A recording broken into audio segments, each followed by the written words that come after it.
ঘটনাটি ঘটেছিল 2016 সালের 19 মার্চ। 19 বছর বয়সী কুমিল্লা ভিক্টোরিয়া কলেজের শিক্ষার্থী তনু সন্ধ্যায় টিউশনি করে তিনি যখন বাসায় ফিরছিলেন, পথের মধ্যে তাকে ধর্ষণ করা হয় এবং ধর্ষণের পর তাকে এমন নির্মমভাবে তাকে হত্যা করা হয়, পরবর্তীতে তার লাশটি পাওয়া যায় ক্যান্টনমেন্টের ভেতর। যে ক্যান্টনমেন্টের মধ্যে সাধারণ মানুষ অনুপ্রবেশ করতে পারে না, প্রত্যেকটা জায়গায় যে পরিমাণ সিকিউরিটি গার্ড থাকে, সেখানে একটা লাশ পাওয়া গেল।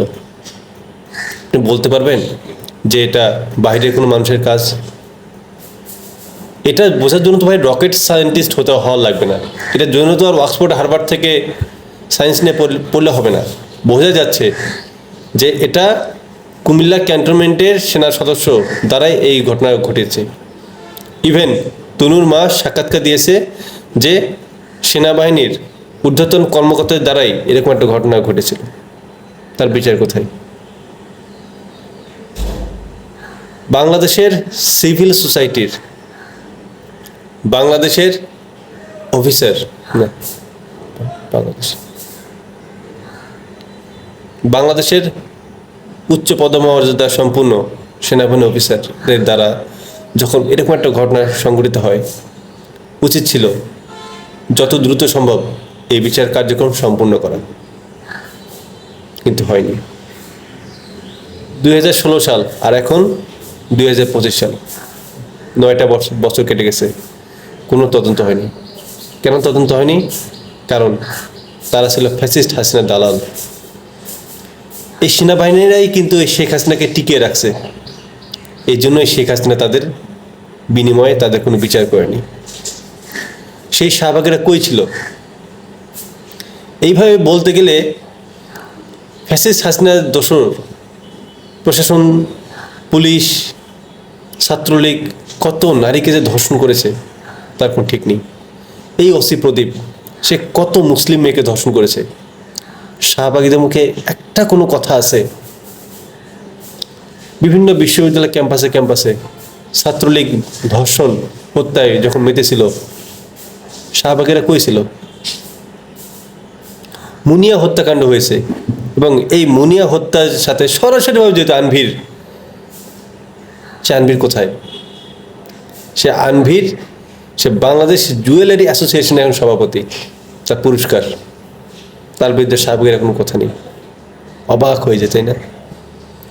গত 6 বছরে 43,000 নারী ধর্ষিত হয়েছে, কয়টা বিচার পেয়েছেন?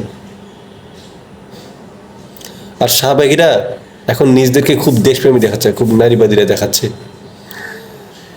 এই দেশে যদি সবথেকে যদি বড় কীট থাকে, ফ্যাসিস্ট হাসিনার সবথেকে যদি বড় দালাল্লা থাকে, ইন্ডিয়া যদি র এজেন্ট সবচেয়ে বড় দালাল্লা থাকে, তারা হচ্ছে এই শাহবাগীরা।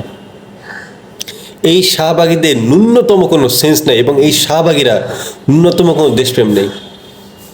এদের কাজ দেশের ভিতর অরাজকতা তৈরি করা। সারা পৃথিবী যখন চলে একদিকে, এই শাহবাগীরা চলে তার অন্যদিকে।